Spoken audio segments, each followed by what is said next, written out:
먼저 소식을 하나 알려드리고 같이 말씀을 나누겠는데, 어제 우리 실버스쿨 현장 체험 안전하게 은혜 중에 잘 다녀왔습니다.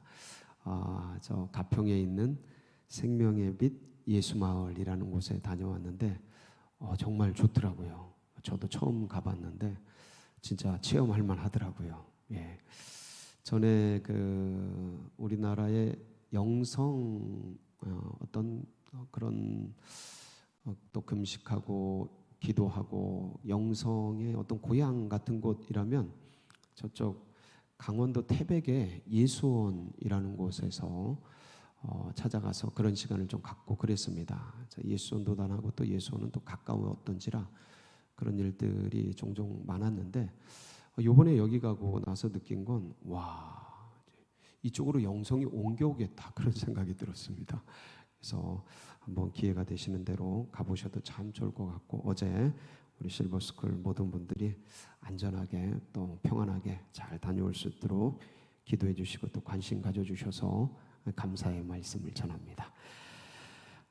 오늘 이 세례 요한이 이제 탄생을 하고 아빠인 사가랴가 기뻐가지고 찬양을 하고, 예언인데 찬양시입니다. 찬양시인데 예언이 담긴 찬양시, 그래서 예언시라고 이제 볼 수가 있고 찬양시라고 또 말할 수 있는데, 이 찬양 속에 있는 참 그 아름다운 그 믿음의 백성들의 고백이죠. 하나님이 하셨다.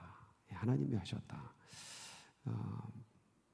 어제 우리가 이 마리아 창가에서도, 마리아 창가는 우리가 전에 살펴봤기 때문에 자세히 살피진 않았습니다. 근데 그 마리아 창가에서도 똑같은 구조가 나옵니다. 보면 마리아 창가도 하나님을 찬송하는데 이 비천한 여종을 돌아보신 그 하나님을 찬양하는 겁니다. 그러니까 이 구조가 거의 똑같아요. 마리아 창가랑 사가랴 창가랑 거의 흡사합니다. 근데 핵심은 뭐냐면 하나님이 나를 돌아보셨다. 네. 하나님이 나를 돌아보셨다. 참 이게 감동입니다. 그러니까 사람이 태어나서 한평생 이제 살아가는데 누군가가 나를 이렇게 관심 가져주고 나의 상황을 알아주고 나를 이렇게 기억하고 봐주고 있고 뭔가 생각하고 있다. 이거를 이제 느끼는 순간 감동이죠. 왜냐하면 인생이라는 게 늘 외롭습니다. 저도 이렇게 보시면 알겠지만 인생을 즐겁게 삽니다. 뭐 집안이 어떻든 상황이 어떻든 그거 상관없이, 뭐 누구는 천성이라 그러는데 뭐 천성일 수도 있고 주님이 계시니까 그거 뭐 여러 가지 문제가 있어도 주님이 계시니까 그래서 툴툴 털고 즐겁게 살고 이러는데, 근데 늘 그냥 또 옆에 우리 사모도 잘해주고 애들도 성격들이 다들 괜찮아서 같이 잘 놀고, 전에는 안 놀아줬는데 요즘은 잘 놀아. 그런데 그러니까 뭐 장로님들도 잘해주시고, 요번에 우리 성도님들도 어제 우리 실버스쿨 성도님들 갔는데 다 좋아해 주셔요. 같이 있으면 같이 사진 찍고 함께 하고 다 좋아해 주셔요. 그래서 늘 좋은데 애들도 같이 애들하고 노는 게 제 특기예요. 그래서 제가 애들 셋을 길러서 그런지 그런 게 몸에 익어 있어요. 애들하고도 노는 것도 좋고 어르신들 섬기는 것도 좋고 다 좋아요. 다 좋은데 아무리 관계가 좋고 뭐가 좋아도 인생이 어때요? 늘 외로워요. 저만 그런가? 아닐걸요. 다 잘해주고 다 좋아도, 관계가 좋고 이게 좋아도 이렇게 다 혼자 가만히 새벽녘이나 아니면 이렇게 혼자 던져져서 이런저런 생각하면 하나님의 은혜가 참 크죠. 참 커요. 너무 고맙고 감사하고 이 인생이 무엇이간데 주님을 알고 믿고 이 영생을 누리고 이 천국 삶을 살아가고, 근데 가만히 생각하면 다 놓고 가잖아요. 인생이 다 두고 가야 되고. 근데 이게 존재가 가지고 있는 그러니까 태생적인 고난 중에 하나가 외로움입니다. 다 두고 가야 되고, 아무리 사랑해도 아무리 좋아해도 다 어떻게 해야 돼요? 다 정리해야 돼요. 그러니까 빨리빨리 정리하세요. 그거 자꾸 움켜쥐고 있으면 나중에 피눈물 나요. 뭐 다 인생이 피눈물 나지만 이게 너무 고통스러워요. 그러니까 지금 빨리빨리 정리하자. 자꾸 정리하고, 오직 누구하고만 같이 갑니까? 주님하고만 끝까지 같이 가요. 그분밖에는 없어요. 제가 그거 체험했다 하지 않습니까? 제가 그걸 여러 번 나눴지 않습니까? 다 그렇더라. 같이 못 가더라. 그러니까 이제 다 두고 가야 되는데 이게 쉽지는 않습니다. 근데 그 존재가 가지고 있는 툭 던져져 가지고 가만히 생각하고 있으면 그냥 외로워요. 외로운데 이렇게 왔다 이렇게 가는데 참 허무해요. 진짜로 허무해요. 나름 재밌고 즐겁게 잘 살았는데 뭐 없을 거 있을 거 서로 다 있고, 그런데 인생이 이렇게 왔다 이렇게 가는구나. 다 두고 가는구나. 남는 게 뭐예요? 허무밖에 없어요. 이렇게 가는구나. 근데 진짜 감사한 거는 이렇게 왔다 이렇게 가는 인생에 누구를 만나요? 하나님을 만나서 예수 그리스도를 통해 주님을 알고 성령의 위로하신가, 이런 마음이 들어와도, 허무가 들어와도 주님이 계시지, 주님이 함께 하시지, 이게 위로가 되고 격려가 되고 그런단 말이에요. 근데 인간 자체가 가지고 있는 건 허무예요. 외로움이고, 이 허무의 밑바탕에 외로움이 있어요. 외로워요. 혼자 왔다 혼자 가는 거예요, 인생. 근데 여기서 누군가 나를 돌보신다. 그게 누구셔요? 뭐 사람도 돌봐주고 그러면 이게 위로가 되죠. 근데 늘 끝까지는 안 돼요. 끝까지는 안 되는데 사람을 통해 위로가 오고 격려가 와요. 근데 그거를 역사하시고 움직여 주시는 분이 누구시다?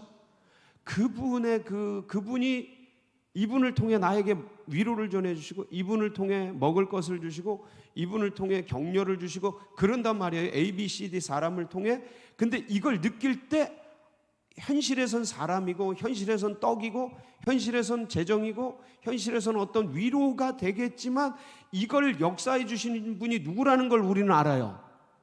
하나님이라는 걸 알잖아요. 그 현장에서 위로를 받으면서 누가 우리를 돌보셨다?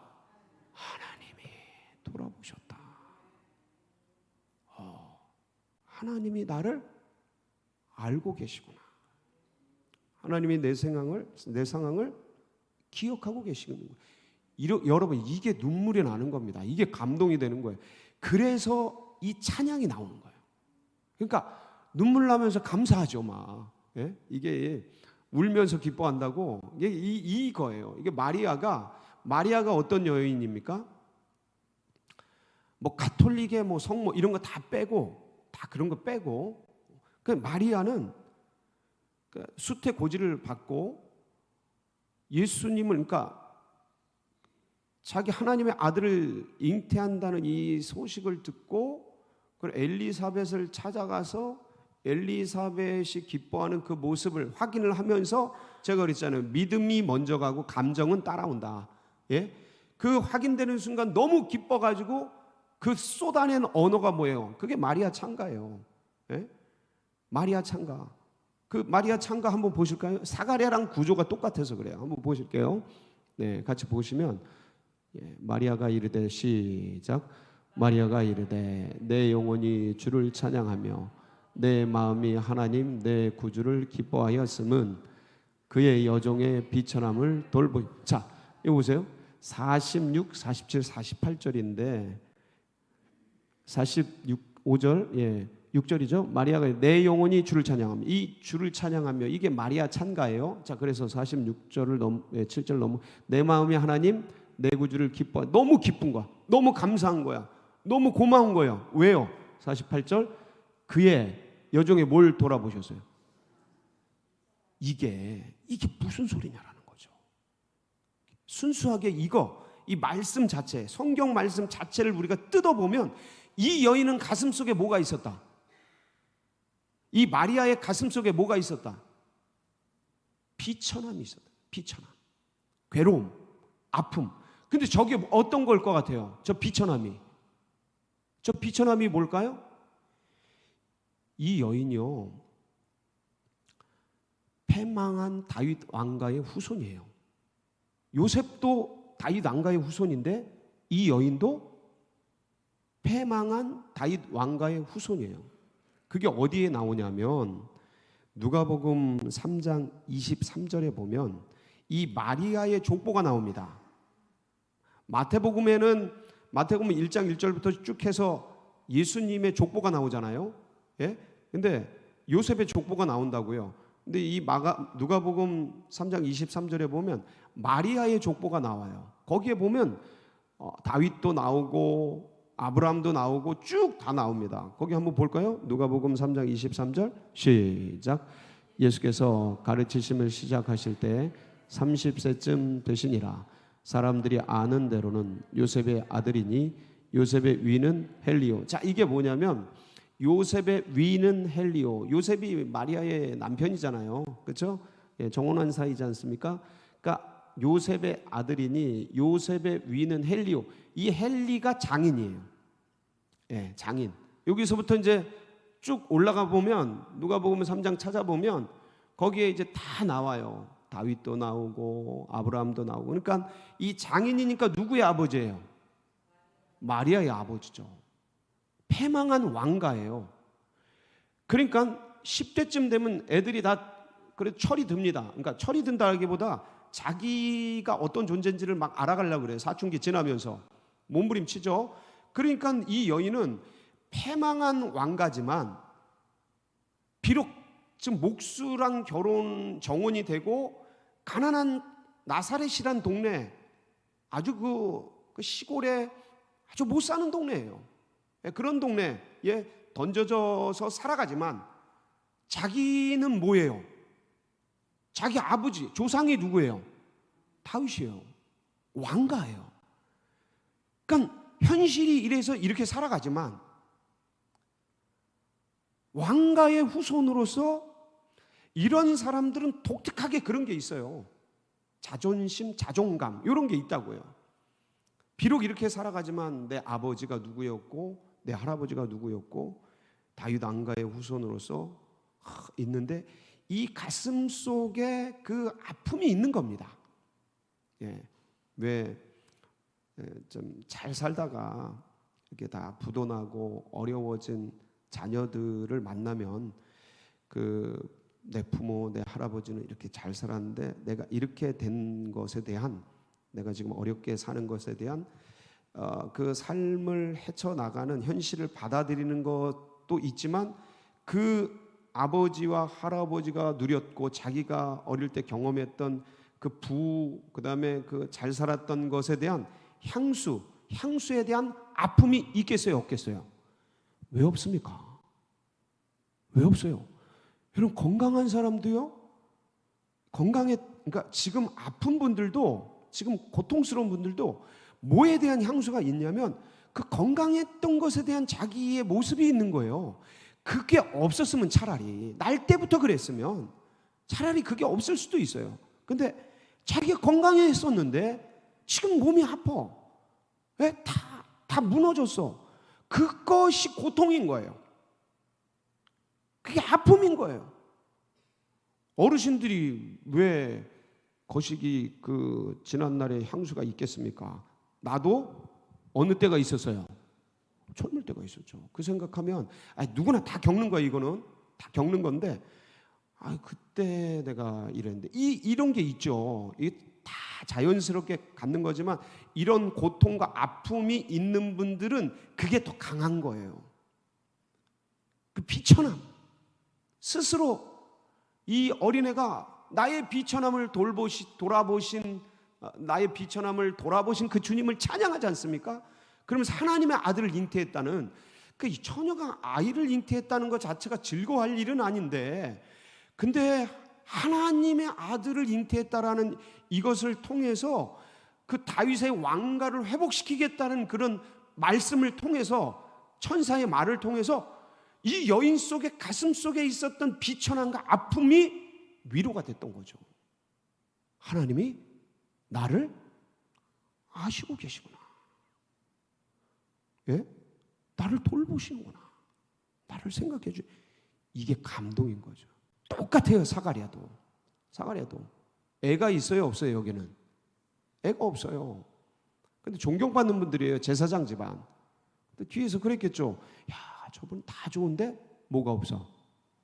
애가 없어. 지금으로 말하면 이때 당시에 이 아이의 개념은 지금은 이제 많이 안 갔잖아요. 근데 지금의 이 생각을 해보면, 지금은 자본주의 시대니까 이때는 아이가 제일 중요한 때예요. 아이가 재산이야. 그러니까 지금으로 말하면, 야, 저 사람은 인격도 좋고 성격도 좋고 참 품성도 좋고 지식도 있고 학맥도 좋고 다 좋은데 재산이 없어. 이거랑 똑같아요. 아무것도 없는 거예요, 재산이. 그러니까 자녀가 없는 거예요. 참, 그러니까 이 씁쓸한 거죠. 하나님이 다 허락하셨는데 왜 이건 안 되는가? 그런 마음의 애통이 있는데, 오늘 사가랴가 성령에 충만해서 뭐라 그래요? 68절. 이 구조가 똑같습니다. 같이 볼게요. 68절 시작. 찬송하리로다 주 이스라엘의 하나님이요 그 백성을 돌보사 속량하시며. 그 백성을 돌보사 뭐 하시며? 속량하시며. 그 백성은 물론 이제 예언이니까, 이게 찬양하면서 예언이잖아요. 그 백성은 이스라엘 전체를 가리키고, 이 백성은 누굴 또 가리켜요? 우리를 가리키는 겁니다. 우리를 가리키는 거예요. 그 백성을 돌보사 속량하시고 속전을 내고 죄를, 고난을, 아픔을, 문제를 풀어주시고 자유케 하셨다, 이런 의미예요. 그런데 이게 우리 모두에게 해당되지만 이건 가장 먼저 누구에게 해당되겠어요? 자기에게 해당되는 거죠. 자기 가정, 나. 예. 그러니까 세례 요한을 낳고, 뭐 이건 이 양반 사가랴는 벙어리가 됐지, 그 다음에 엘리사벳은 연세가 많지. 그러니까 주변에 있는 분들이 이 세례 요한 안고서 가가지고 이렇게 뭐 이제 호적 등록하고 그러려 그랬겠죠. 근데 이제 호적 등록하는데, 이름을 등록하는데 사가랴니까 사가랴 2, 예? 사가랴의 아들, 뭐 이런 식으로 짓는 게 당연한 거거든요, 이때는. 근데 뭐라 그래요? 갑자기 이 엘리사벳이 이름을 요한이라 그러는가? 그러니까 친척들이 이해가 안 가는, 무슨 소리야 이게, 족보도 모르나 왜 이래 이거. 아니 학렬이 있고 이게 있지. 저는 숫자 돌림인데, 예? 최봉수, 최덕수, 최명수, 최성수, 저희 형님들 이게 쭉 수수수수수 이게 맞아가야 되는데 갑자기 요한이라 그러니까, 예? 이게 무슨 소리냐 이러는 거예요. 야, 그런 이름 없다. 그러니까 이제 말은 못하는데 사가랴 아버지가 결정권이 있으니까 이게 이러시는데 지금 엘리사벳이 이러는데 좀 말씀 어떻게 좀 표현 좀 해보세요 하고 눈짓하니까 서판을 달라 해가지고 뭐라고 써요? 거기다 요한이라고 딱 쓰는 거예요. 그러면서 입술이 풀리는 거예요. 그 입술이 풀리면서 이 찬양이 나온 거예요. 이 찬양, 주변에 있는 사람이 다 뒤집어지는 거예요. 그러니까 사가랴 가슴 속에 감사합니다 주님, 찬양합니다 주님, 이 백성들의 이 연약함을, 어리석음을, 부족함을 돌보시고 속량해 주시고 하면서 자신의 아픔과 감정과 고난, 제사장으로서 하나님 믿는 사람으로서 모든 걸 기도하면서 이겨왔지만 가슴 속에 밑바닥에 꽉꽉 눌러놨던 그게 터져 나온 거죠. 그 백성을 돌보사, 이 돌아보신다는 게 뭐냐면 신방해 주신다는 거예요. 자세히 살펴보시고 하나님이 나를, 내가 얼마나 아픈지, 고단한지, 고통 속에 있는지 돌보시고, 그러셔서 뭘 해주셔요? 속량해 주시고.